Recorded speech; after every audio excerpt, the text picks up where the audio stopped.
Emmanuel Amunike has scored for Nigeria. Goal that wins the first ever footballing gold medal for Nigeria. Joshua,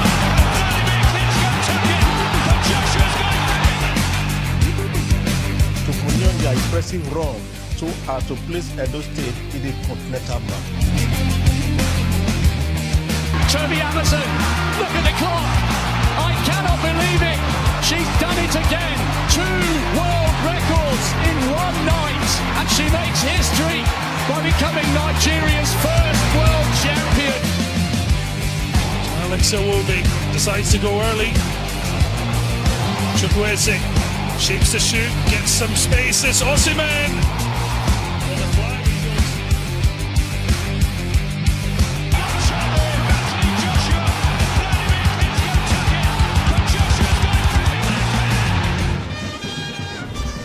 Yes, truly an exciting time to be back on this amazing platform to bring you up to speed with happenings in the ever-exciting world of sports. Firstly, we would like to say Happy Eid Mubarak to our Muslim brothers and sisters. We pray that the reason for the season will bring about greater bliss in our respective homes. My name is Matthew Okugbe, saying welcome once more to Sportsville. Last week it was Tony and I, a solo ride we had, but today I must tell you the top gladiators are back in the studio, and the big man himself, Frankie Labria, is also here. And we continue to look at the fallout from the 22nd National Sports Festival Gateway Games, to be precise. Last week we looked at the games of the games, and today on the show we'll be looking at the lessons and how to project going forward. So much on offer in today's package of the show. We'll do a breather, and when we return, we'll say proper. Stick around.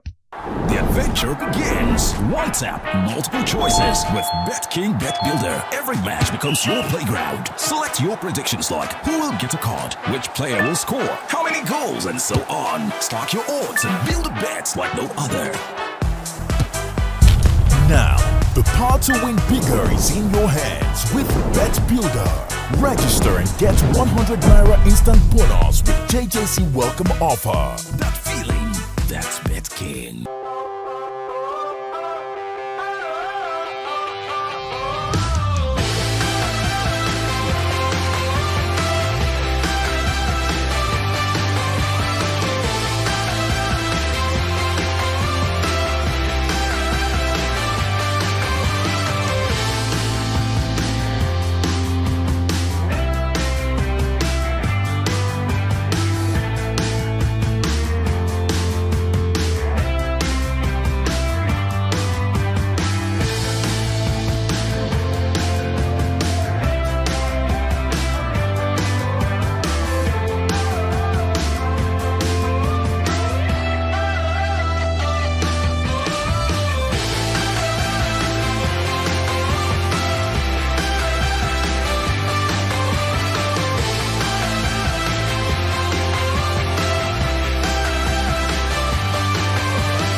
Yes, we are super motivated. I must tell you, the guys are here in the studio.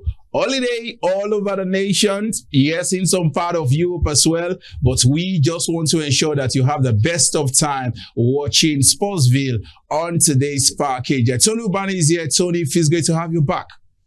Yeah, thank you so much, Matthew. Today I'm fulfilled, because if you look at me, on my right, of course, the most beautiful is here. Somebody that did absolutely well, at the games. And Frank Elaboye, who has been roving for some time, is back with us in the studio. So, Matthew, I am not doing this with you alone. Absolutely. We are not alone today. And let's greet the big man himself, the brain behind all we do here week in, week out. Frank Elaboye, feels great to have you back. Whenever Frank is in the studio, everybody shines. He has a way of putting smiles on our faces. Frank is when your father is around there. Absolutely. Frank knows how to, he just comes bearing gifts. Frank, feels great to have you back. Well, thanks so much, Matthew. I'm happy to be here. Of course, thanks so much for holding the fort. Tony and Puja. Which I think Joy or Puja. Joy or Vibe, we met in Abeokuta and I was saying, oh, Joy, oh, Puja. I couldn't, put the face to the name again. Well, nice to have you. I mean, to be with you guys, gentlemen. Honestly, I'm very happy to be here. Absolutely. You know why these hypes keep coming when it comes to Joy Obayemi. I call her Beauty and Brain. She was at the 22nd National Sports Festival, and she caught the eyes of many, including that of the National Sports Commission. Joy, feels great to have you back. How you day? I'm very well, fine. And of course, it's good to be back in the studio. I've missed the presence of Mr. Tony Badi. I've missed the presence of you, Matthew. And thank God I saw my boss, in Abeokuta. It was such an amazing moment and experience for me. And I'm happy to be back in the studio. Interesting. Now let's hit the ground running. We told you we're looking at the lessons from Gateway Games, how to project going forward. In terms of organization, yes, they scored Ogun State very, very high. Frankie Laboya, you were there, you saw it all, especially coordinating the affairs of Team Edo. Talk to us. Well, first of all, let me say congratulations to all the participants for doing a wonderful job in Ogun State. I want to review from two perspectives. From the area of facilities. I was in Ogun State 2006 when they first hosted. And the difference between that time and now is just something extraordinary. Wonderful facilities, I must tell you. The ambience, good. I'm very, very happy to be part of this festival. I want to say congrats to the Ogun State government for doing a wonderful, wonderful job. In terms of facilities, it was top notch. The environment was looking good. Like I said, compared to 19 years back when they first hosted, now you would think that you are in London. Wonderful place, wonderful place. I must say congrats to the Ogun State government and to the organizers. Then the second aspect of it is issue of the real games itself. Yeah, facilities wonderful, but I must tell you that I'm not too convinced with the happening in Ogun State, in terms of, the actual participation. For instance, we're having closing ceremony, and some games were still going on, 5 to the night.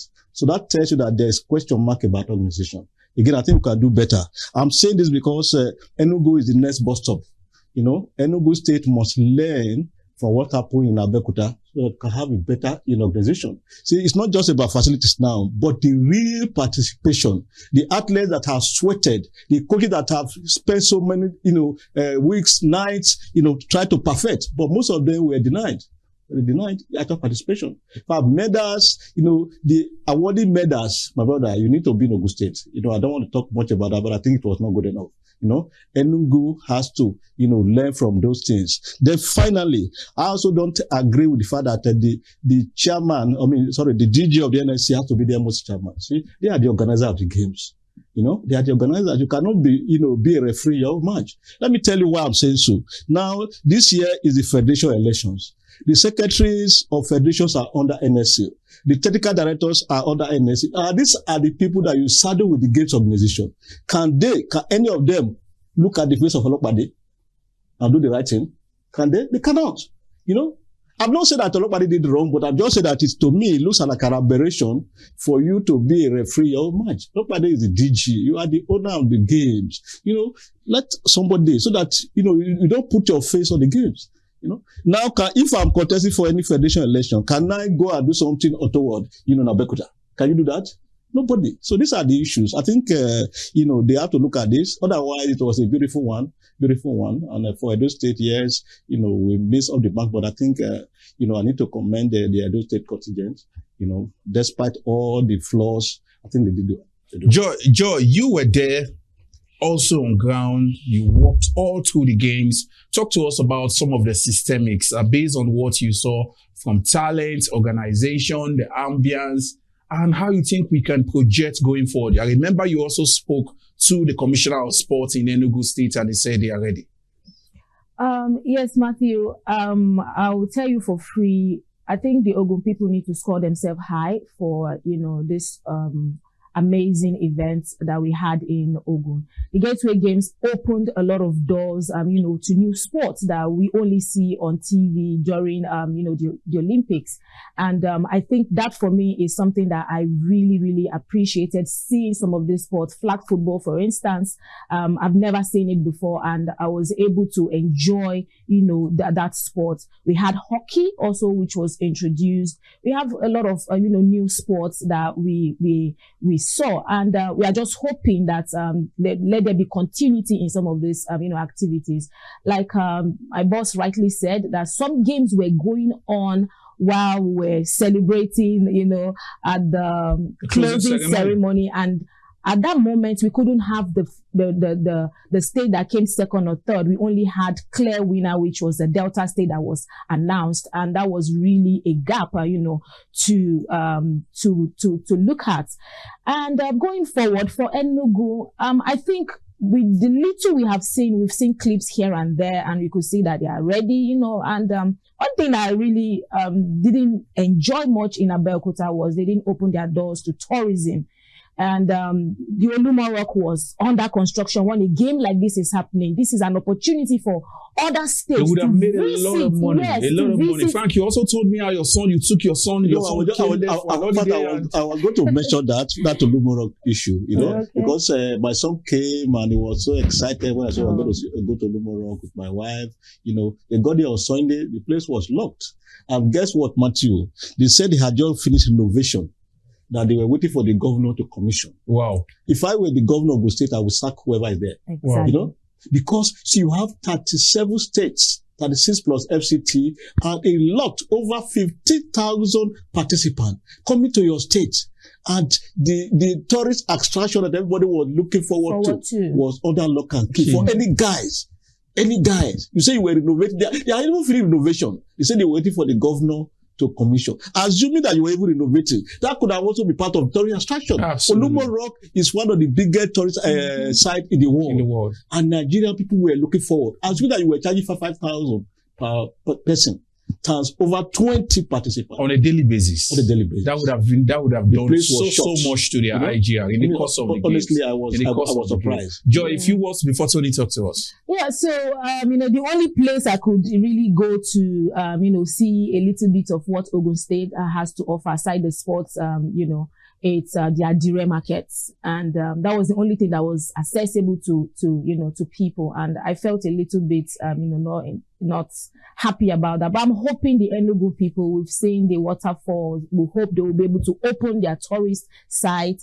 for athletes to enjoy and have a feel of what they have to offer in the States. Tony, now let's look at it this way. We've seen the desire to win at all costs, especially from the respective states. There are certain things I know Frank would want to say on air, but the desperation on the part of the state to win at all costs, because the racketeering trying to get medals either by hook or by crook, we must begin to put it out there that the essence of these games is not solely about winning, but talent discovery, getting to unify the nation the more, and also project talent for the respective national assignments. Yeah, Matthew, I think ordinarily that's what it should be. But there is absolutely no how you are going to control that. Every state must always scramble, must be in a hurry, and of course must always strive, to be the winner, and of course surpass the other states, because at the end, that is a political thing. That's what the governors are looking forward to. That's exactly what they didn't put their money, because they want to spot talents. What they are doing is just for them, to finish well and then use it, as a political tool to say that when I was governor, my state finished so on this number and on this number. That's exactly. But somehow, if you look at it generally, I think that it's somehow killing the essence of the sports festival. Like the IOC will tell you, participation is everything, Matthew. Not just about who wins and who does not win. I do not know how prepared I wasn't at the games, who were the forerunners, those who checked out, that things were done well before it started. I do not know those that compiled the names, scouts, people that went around all the states, all the venues, to see and discover talents. I do not know if they did that well, because I think all eyes were focused on who wins gold, silver medal. But then it should be a channel where we replace our aging athletes. But beyond that, Matthew, I think my own lesson, for the festival is on a sad note, because at the end, the glory of the sports festival was dented, by the death of 22 souls. And, why it's so sad is the fact that our sports administrators, the governors themselves, they do not take sports serious. They are only interested in the medals. They do not care about the welfare of the How athletes. the medals are won. You know, because the problem, Frank, I keep saying is the fact that if you look at Nigeria now, if people are going on Mecca or they are going to Jerusalem, you know, the government takes over everything. They put them on a chartered flight, pay them some handsome foreign currencies. They go and come. These people that bring joy, these people that bring so much everything to your table, you do not imagine the vehicle that the Kano people travel with. Yes. This thing happened now. Kano is in the mirror. Almost all the states. If you see the recreative vehicles they provide for them, the welfare of these athletes is never, you know, up in the minds of these administrators. It is only when bad thing happens that we begin to grieve. May the source of those departed rest in peace. But then very painful. I pray that we can just, you know, this can teach us a lesson so that we begin to care more about our athletes. Very interesting, and we hope that things would continue to get better as far as Nigerian sports is concerned. On the sideline of the Gateway Games, we caught up with the originator, or precisely the initiator of the Abula Games, Malam Folusho Yusuf, and he has this to say on inventing the game precisely in the year 1980. This game started at Idaraba High School in 1984. Well, through the inspiration of God, I got to design the game, and the game is played in a court of 16 meters by 8 meters over a high net in the middle. This is the high net, and it's normally 2.44 meters.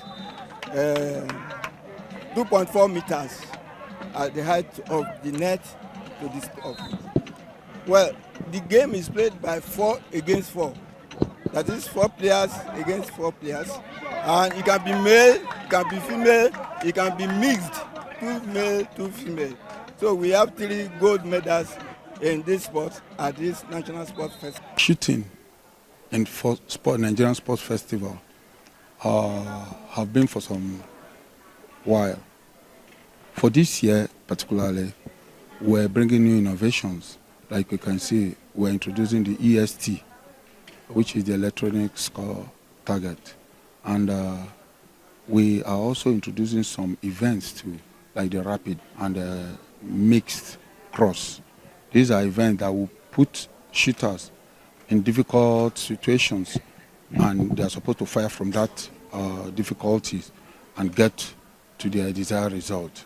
So that is what we're bringing. And it will also aid them, especially in international competitions, whereby they will be ahead of their peers globally, because they've gone through severe competitive rigors and they came out on top. But now the encouragement and the awareness is growing rapidly. And in the next 2 years, we're going out to schools, bringing awareness of this game to them, because when people hear shooting, they are afraid that it's lethal. You know, you want to go and learn how to kill. No, it's channeling negativity into positive results. So we're going to teach them how, even if you have too much power, too much energy, we teach you to use it positively and bring a good result that will also bring honor to you and your family and the state generally.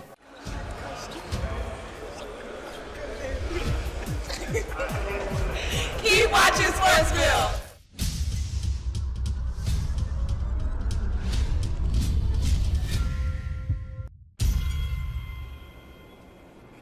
Yes, interesting conversation with Baba himself, the one that gave so much for the sports, and happy to note that this man is still very much alive, and I must put it out there. The NSC under Shehu Diko and Bukola Olopade must initiate a system whereby individuals with this quality who have done so much for Nigerian sports should be given the support they truly deserve at this time. We also spoke to the technical director of the Nigerian Shooting Federation. We are still talking the fallout from the Gateway Games. Some of the athletes also complained to the journalists on ground the distance between Babcock and the venue of these games. I think that also must also be put into check. Frank, before we come to... No. I think if you look at Bangkok and Abeokuta, both of them are in Ogun State. Yes. See, one of the reasons of hosting is to spread. Yeah. You know, first of all, I think I'm happy with the spread. You don't put everything in Abeokuta. You go to Djibouti, you go to Kenya. You know, all we need to do that. Let's have a good transportation system. You know, those who cover the Olympics, the World Cup, they know that distances are far, but you have good, movement. So let us emphasize on that so that at least we have regular movement for athletes so that they can meet up their schedule. And that's all you need. Because everybody staying in Bangkok like as a Games Village was wonderful. Yeah. First of all, that place was 24 hours lights. No problem. Nobody complained. You know, I just think that we will improve on our transportation so that everybody will feel fine. You also need that type of synergy within the athletes. Stay together, make friends that will last forever. Who knows? Some of them could even get married through this process, which I think is very possible. Absolutely. A lot of things happen. A lot of one or two. I was not there. So I think we need that type of, just let's improve on the transportation. Absolutely. Joy, now let's look at one very interesting aspect of the games. The aspect of Ija. They invited junior athletes and the balls they also brought to the game. You could see most of them that came. You were close to some of these athletes. Talk to us about the significance and how we can build on this going forward. I'm very excited to see how we still have young Nigerians who are patriotic about the country, who still want to do so much for the country. They are willing if given the opportunities. And this is what Ija brought to the games. Their excitement, their enthusiasm, their vibrant spirit gave color and life to the games. And I'm really excited about that. I'm just hoping that this would be a thing for the younger ones, the ones that are not even into sport now, can look at these ones and emulate from them. We have good children. We have boys and girls that are very, very lucky to be bathed in this country. And I just hope that our government can really pay attention to them, and the NOC are really doing great by introducing Ija.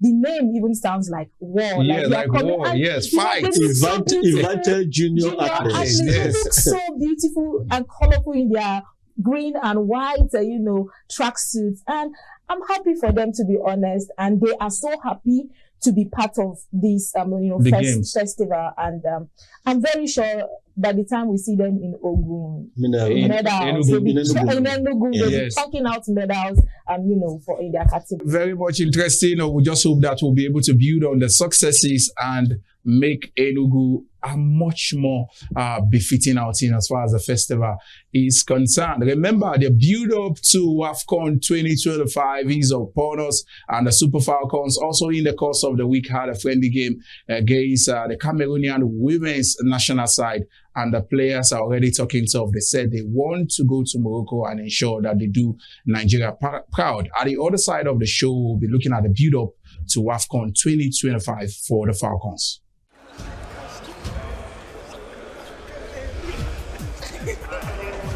Keep watching Sportsville.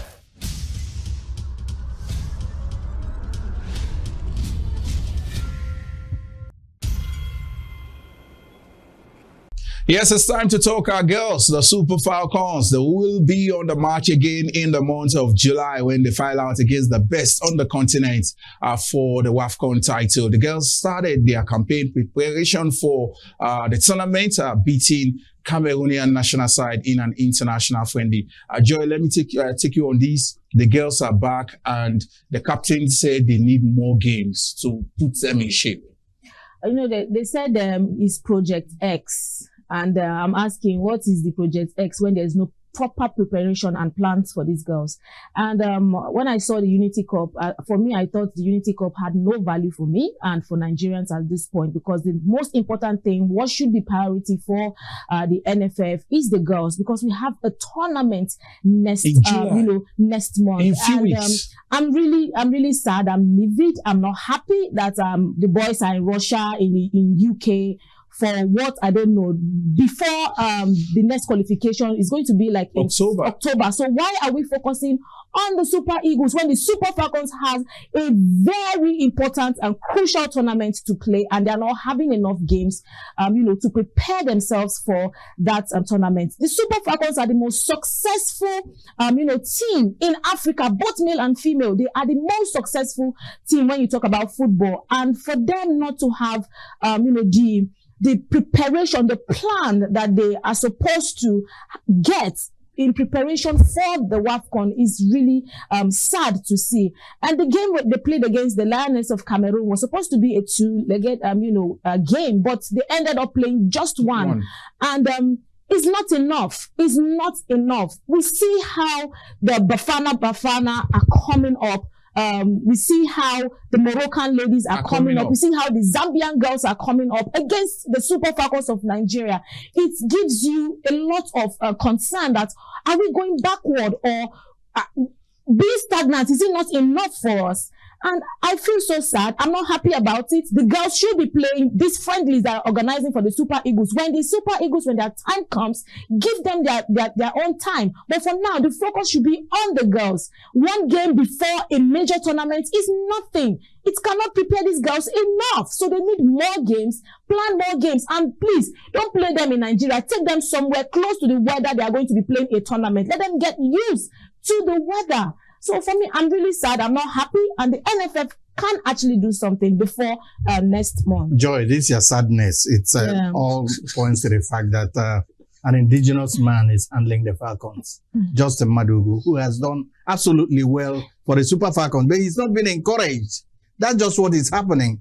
If it's an expatriate, I think that the Nigerian football... What was last month? Randy Ward of your friend. Randy was in America. He had more than enough camps. Things were happening. But then an indigenous coach who has shown the will, a man who has done so well. Who has shown capacity. And the man is doing well. It's also like that there is no way that we are going to encourage him until the Super Falcons are beaten. They find a reason now to remove this good man. We hope that he's turned around for the better, and the Falcons will bring about the Nigeria spirit and also win the WAFCON once again for the 10th time. After this break, we'll be signing out.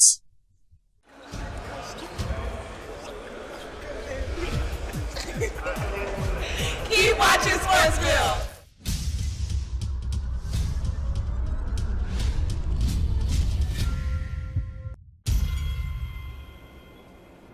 Yes, it's time to say our byes, but not without once again saying our condolence goes out to the family of one of Nigeria's boxing greats, Obisia. No longer with us, Tony Obani. Yeah, Matthew, it's on a sad note, of course, we all learned about the death of Obisia Wamba, who popularly is known as the Golden Globes. And of course, he merited that because of he was champion in Africa, light welterweight champion. And of course, he was the face of Nigerian boxing, and then translated it in when he became the coach of the national boxing team. And of course, went through every other thing. Obisia had remained, very well in boxing, did everything for boxing. But unfortunately, Matthew, everybody is mourning Obisia. Obisia has been in penury. Obisia has been suffering. Obisia has been in pain.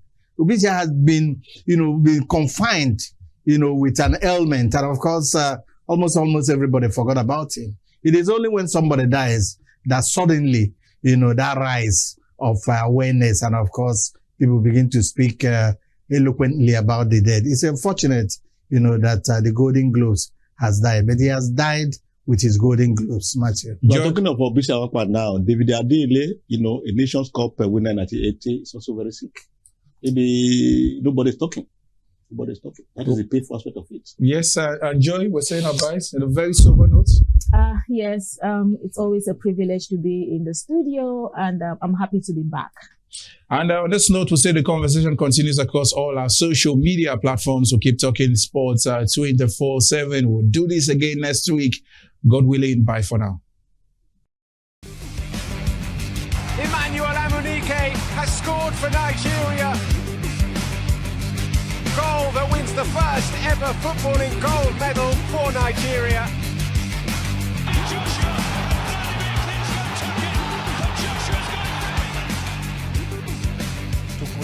impressive run to place Edo State in the continental map.